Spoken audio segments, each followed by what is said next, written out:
Welcome back, everybody, to the SoCal Raider Report. We are running wild, man. This is the holiday edition. I hope you had a Merry Christmas. I'm sure everybody in the Raider Nation did. I know I did. I know my brother over here, Joe, did. How you doing, Joe? I'm doing good, brother. Just ready to go. It's just an exciting time of year right now, especially to be in the situation that we're in right now. But we're doing great, brother. We are, Beating the man. Chiefs. The thing is, normally at this part of the year, I mean, I hate to say this, but so many times we've basically packed it in for the year because, it's over. And after that Minnesota game 3-0, while the defense looked good, it was like really there was nothing else to talk about. It looked like it was over, brother. It looked like AP was done. Like everything just looked dead. I mean, you couldn't even beat, their third string quarterback. And then you come out and you get to that Thursday night football game and unbelievable, scoring 60 points on a hated rival. The Chargers looked embarrassing. The next day, fire their coach. I mean, I'm sure everybody in Raider Nation obviously knows this, but it's just amazing to go from the highs and lows, Joe. The highs and lows, man.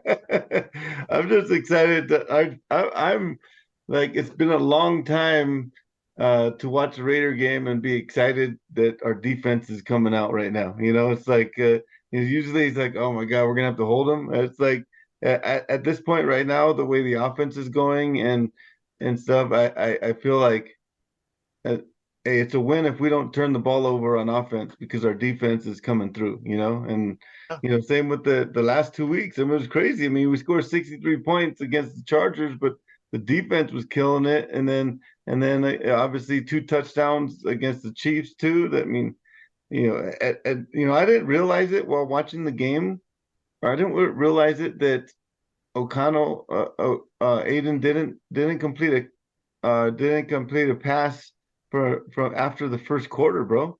He got Yeah. 0 passing yards after the first quarter. But when your defense is doing so well and you're running the ball so well, it's almost like you don't notice it because we didn't really need it. We just don't make a mistake and don't turn the ball over, you know? Yeah, no, I think that's exactly right. What they're asking, I think that they're asking O'Connell to do is just basically manage the game, and not turn the ball over. I mean, that's kind of what AP says that we love the way he is. He's got a great poker face. He doesn't get too high, too low. He's not over there throwing his helmet like some people, and getting all mad and balling out the offensive line. And it's crazy. I just like I said, the highs and lows this season. Going from Josh McDaniels and absolutely just almost hating the organization for me just because I hated the direction it was in. I knew it. I just knew it in my bones. It was wrong.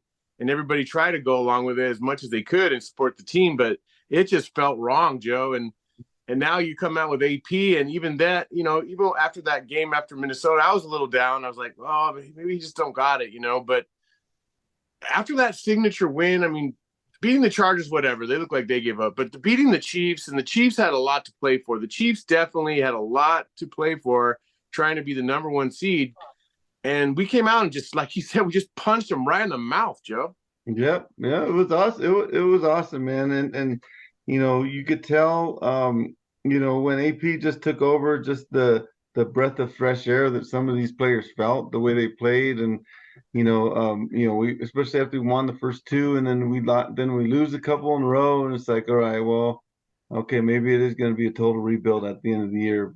But then to see them over the last couple of weeks, and just to see, win or lose, just to see their attitude as they're playing, knows that this is not going to be a total rebuild, man. This is going to be adding some pieces and getting to go. We're obviously going to have to do some stuff, and from an offensive side of the ball, make some major adjustments on that side. But we got the nucleus there, and when he first took it over, when AP first took over, and I used to think, you and I think we both agreed, this guy's awesome. He's a freaking Raider. I love him, but you know what? He's probably not the long-term solution.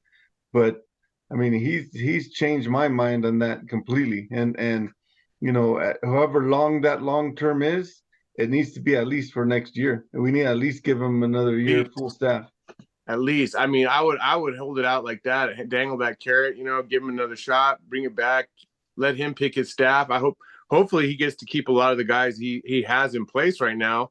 I mean, obviously, Bo's got to go. I mean, it's not his fault. The guy's never been a play caller. He's never been an offensive coordinator. He's always been either, kind of an assistant or a quarterback's coach. So obviously he's got to go. But looking forward, man, the future is bright and there's all kinds of options coming up. But, we'll get into that in a little bit more. Like I said, I was just so happy on Christmas Day that and my wife's like, God, what? The Raiders are playing again on Christmas? Because, I mean, last Christmas Eve, the game kind of ruined it. Like, I hate to get it so excited about the game, but it did kind of ruin Christmas Eve last year when they lost to the Steelers. And then this game would get intense, and my daughter opened her gifts and everything was cool, but I'm still in my mind. I'm like, okay, let's put the game on, let's get the game going. And then once the game came on, I was like a nervous wreck. I was telling you guys, my heart was going, my cardiologist is going to be calling me pretty soon. Yeah. But I was just, it was exciting. It was just a fun game to watch. I mean, obviously, from prior experience, I was there's no way something's gonna happen. We're gonna blow it. Something's gonna happen, and shoot, we just kept pounding them, dude. And when we got those two defensive touchdowns within 7 seconds, it's like, holy shit! It's all a commercial break, and it's like we came back and it was out of control, dude. Yeah, dude. I literally went to go put my pants on because I was wearing my undies, and I came back out, and then I was like, what the hell? I heard a big yelling, and I was like, what? And I go back, and then they scored that touchdown on the scoop and score, and I was like, so then I just sat down. I was like, all right, well, that's cool, but still offense struggling. And then just in 7 seconds, they just do it again. I've never seen that. I think that is a Raider record because I've never seen that. And 2 weeks in a row, 2 defensive scores. It tells you. I mean, you gotta hold on to whoever we got. I mean, everybody on that defensive coaching staff has got to be rewarded, paid, withheld. And as much as I was looking for the big shark out there, like for somebody like Harbaugh, you're right. We just can't. You can't do that. You can't do that to these players again. You've got to let this guy play out at least another year, and again, maybe get a better offensive coordinator. Because if you get somebody that really knows what they're doing on that side, well, then you could have something special, Joe. Yep, I agree, man. And you could when you got AP, I think I was texting you earlier in the week. Is this first real move was when he brought in Jack Jones, right? And he was kind of like a disgruntled player from New England. AP knew him. You got a guy that can connect with players with talent.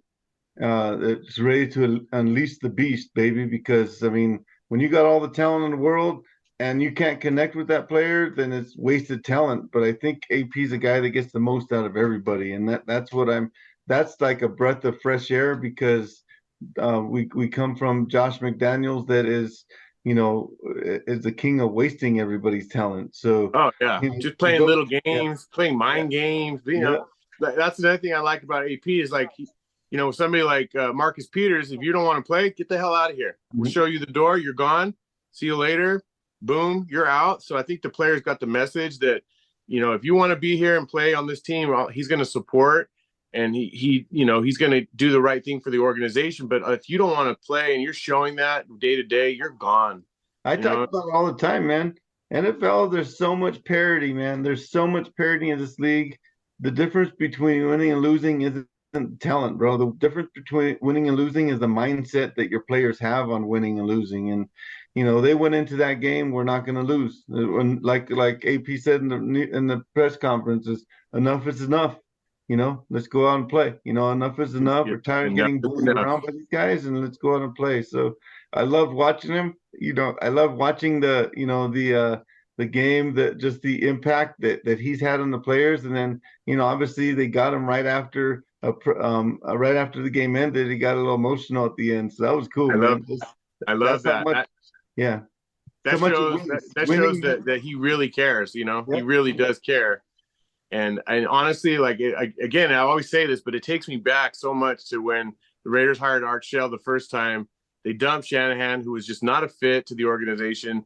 They bring back a Raider, and the things just turned around so fast. It reminds me so much of that season. It also reminds me of the Bisaccia season 2 years ago. And it's crazy because we're almost in the same scenario. We're gonna have to play the Colts. And then the last game is against a division rival. Now that year it was against the Chargers. If you remember, that game was Yep. wild, Yep. and that was in Allegiant Stadium. Now this game will be against Denver, who's we talked about it. Everybody's talked about has benched their starting quarterback, and it sets up a scenario, man. Like, and we'll get into the scenarios. I think you got some of the scenarios Yeah. of like how the Raiders could possibly make the playoffs. Amazing. Yeah, it's from where we are to where we are now, man. And it obviously starts off by Raiders having to win the next games. I mean, we can't discount the Colts. We got to, because they're one of the teams that that are in front of us right now in the playoffs. So, but if you Yeah. think about this, we're competing. Well, the way I look at it right now is we're competing for the last playoff spot, right? And you got the Texans, the Steelers, Bengals, and the Colts that are all competing for that last playoff spot. So, because when you think about the second wild card spot, the Bills would have to lose out and we'd have to win out. The AFC West, we the Chiefs would have to lose the next two. We'd have to win the next two. So we still have a shot at the AFC West, but the realistic goal is to be that last playoff spot. I mean, if you look at the teams that we're going up against, it's the Colts. We beat them, all right, we're in, right? Yeah. The Texans have to lose one game, and they're playing this week against Tennessee, and then the last week of the year against the Colts, which obviously the Colts will still be playing hard, even if they lose. Even if they Yeah. lose on this week against the Raiders, they're hoping that the Raiders will lose next week against the Broncos, right? I think the only question on that game would then be is CJ Stroud playing? Yeah, yeah, that would be it. And then you got the Steelers.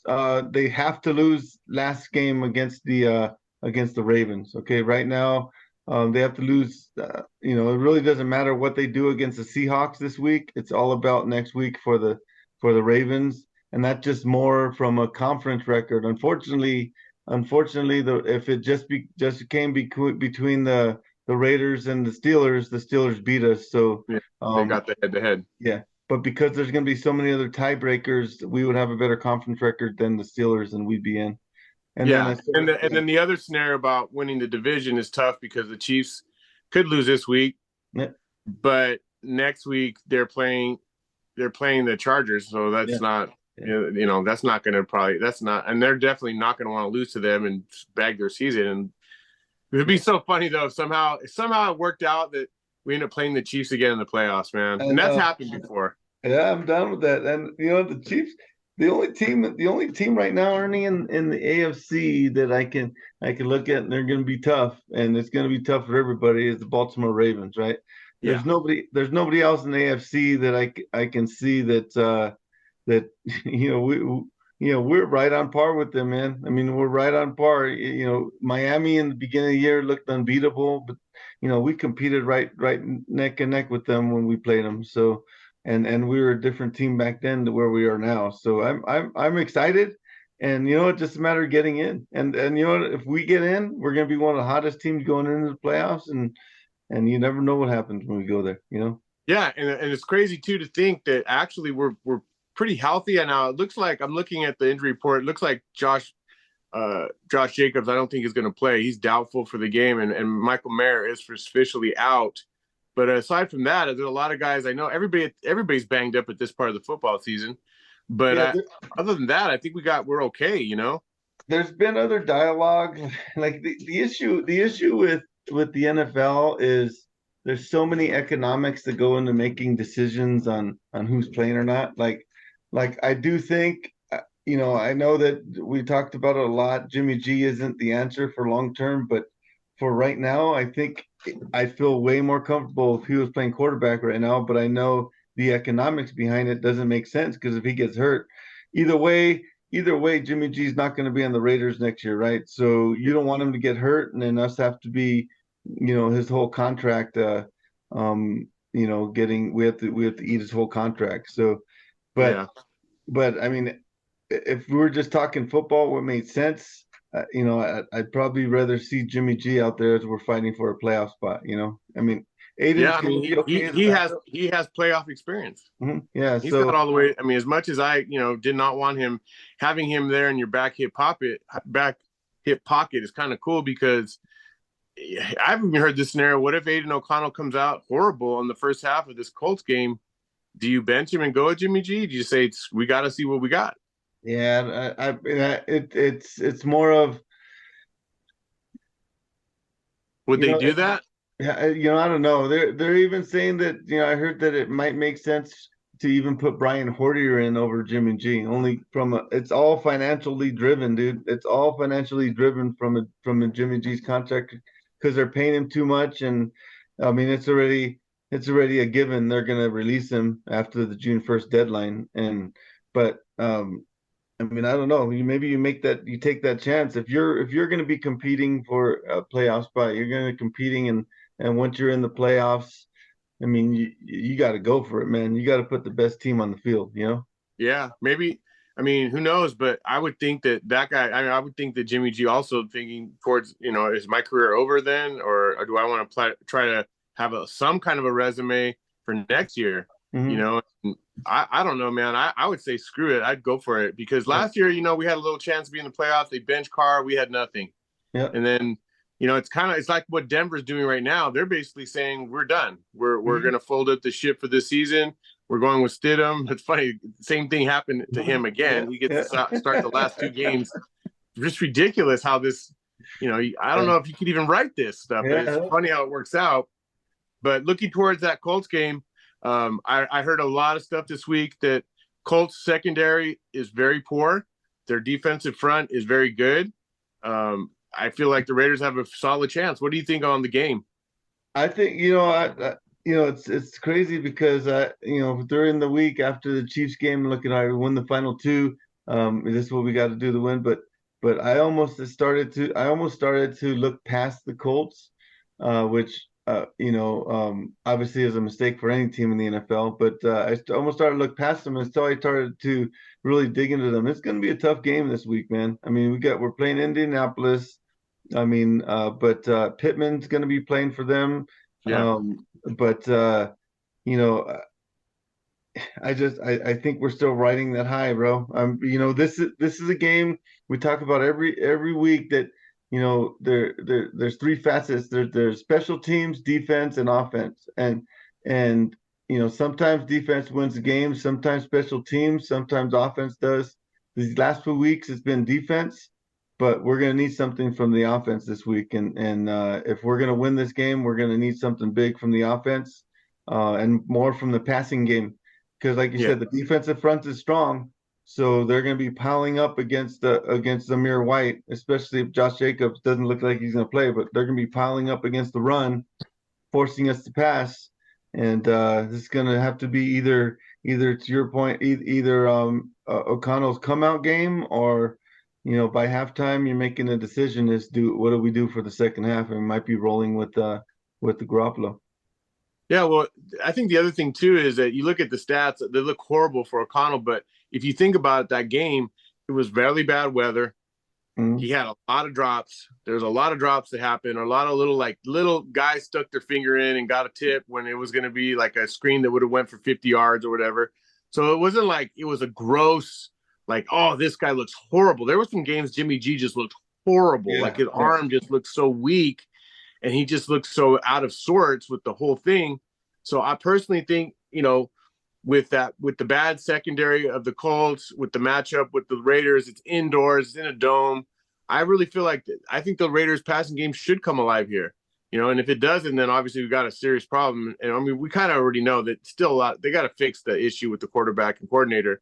But I feel like this is their chance to show out on the offense as far as the passing game, because from what I understand from the beat writers of the Colts, their secondary is a mess. Like it's absolutely terrible. There are a lot of young, inexperienced players that give up a lot of yardage. Plus, the Raiders are going against Gus Bradley, who was their coordinator. So I feel like there's a familiarity because he only plays like one type of cover three defense. And that's like basically keeps the safety high, and then that everybody's got a cushion. So I don't know, man. I feel like if there's going to be a good chance for Aiden O'Connell to prove himself, I think this might be it.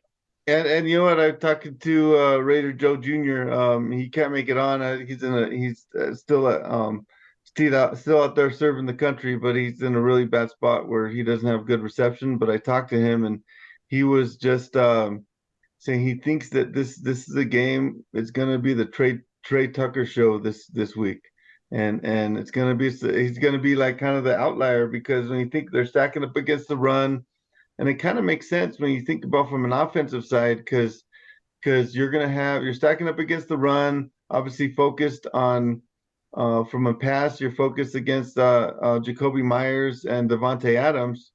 And Trey Tucker, you can't guard everybody, and this might be his breakout game too. And that's what Little Joe thinks. So, Yeah, that's a good point because he had a monster game against the Chargers. He yeah, had a monster game, and so he's a little banged up. I know. It's tough. Rookies hit that wall at this point of the year. The other person is, and he's always been the missing person this year, has been Hunter Renfro. So you never forget that game that he had last year against the Colts. He pretty much himself, willed the Raiders to victory and had an outstanding game against the Colts. So maybe that plus, I heard the last time Aiden O'Connell played in that dome in over there in Indianapolis, he had a great game, even though yeah. I think they lost, but he still had a really good game for Purdue. So who knows, man? I think this is just you gotta go all balls to the wall and just go for it, man. Yeah, I'm excited. You know what? Then it's funny he said Trey Tucker, and then it's funny you say Hunter Renfro. He said this also could be the breakout game that brings Hunter Renfro back because he started showing glimpses since we got AP. AP as coach started showing a little bit of glimpses with Hunter Renfro, and let's see. Yeah, it's Hopefully unfortunate he fumbled that damn ball against the Minnesota. We would I have know. probably won that game. Yeah, no. And so with that's a killer. But if the Raiders win out, I heard today that the probability of them making the playoffs is 67%. That's pretty good. That's Yeah. pretty good odds. Yeah. And I think the NFL, from a standpoint, would love to see the Raiders be involved because I heard that Christmas Day game, the Raiders was like one of the most heavily watched games in like 10 years as far as like Christmas Day, Yep.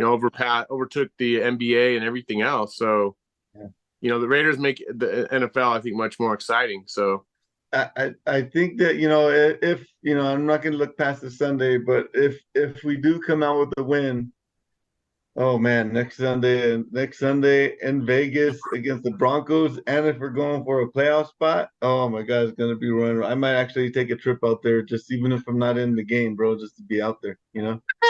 start running around laps around the stadium. Yeah, that city's going to be running wild, bro. I know. I thought the same thing, man. I'm sure, like, I bet you the tickets that right now, just to get in there, the door probably it's gotten so crazy. Who knows what's going to happen, but it is always fun in Vegas. Like I was telling you, just being in the atmosphere. I noticed when I went, I just was there, and I noticed a lot more Raider gear everywhere, dude, in the different hotels and casinos. A lot more people representing, a lot more people wearing Raider gear. Just, everywhere around here, around Southern California, I'm noticing it. People are dialed in, man. People are getting all amped up again for the Raiders, and even if it doesn't pan out for this season, I think just that win against the Chiefs was enough for most fans to be like, okay, I can ride with it. It's funny you say that because I'm looking at the end of this year. All right, and when do you start planning for next year? It could be after this game on Sunday if we don't win.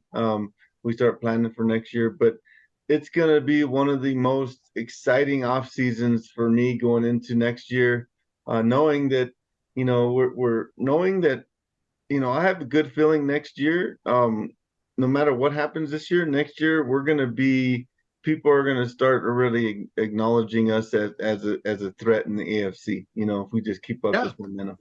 No, it's amazing to looking at stats and the Raiders on the scoring. They're a top 10 defense as far as letting teams score on them. They're a top 10 defense, and I cannot remember that when that was the case. I can't. I know. I've seen the Raiders been a top 10 scoring offense, but not in the defensive realm. So, and we have the weapons on offense, Joe. We have the weapons. That is just so insane to me. Just to think about if we listed our players that we have on offense, our playmaking players, you would think that we'd probably have one of the best offenses in the history of football, but we don't. And I just can't get. And that's to me that tells me how much important a coach is. Putting the right coach to get the most of their players. Um, because this is we picked up Jack Jones in during the season, but this is basically the same defense that we had under Josh McDaniels, right? It's not like we just revamped and changed everybody out on defense. It's the same players, bro. It's the Same same players. players, just a different mindset. And look what's happening. And Same we just got players. And rolling. even though with Jack Jones, I did. It was funny to see AP having to kind of dial him back a bunch, Yeah. and basically at the end almost couldn't get him. I was like, oh, this guy's gonna get Yeah. himself thrown out of the game. But, Yeah. you want somebody like that. That guy, even though who knows, maybe he's gonna end up blowing himself up, but that's a Raider guy. That's a guy that looks like a Raider. It reminds me of like a fucking Ron Artest on the Lakers, bro. Like something like that. You need to have, you need guys like that, but you need to have a coach that can put him in his place when he needs to, right? Or a Yeah, Dennis Rodman a Dennis Rodman type player, somebody that's gonna be your, or back in the day, Maurice Lucas, right? Somebody that back in the day that's gonna lay the smackdown, dude, yeah.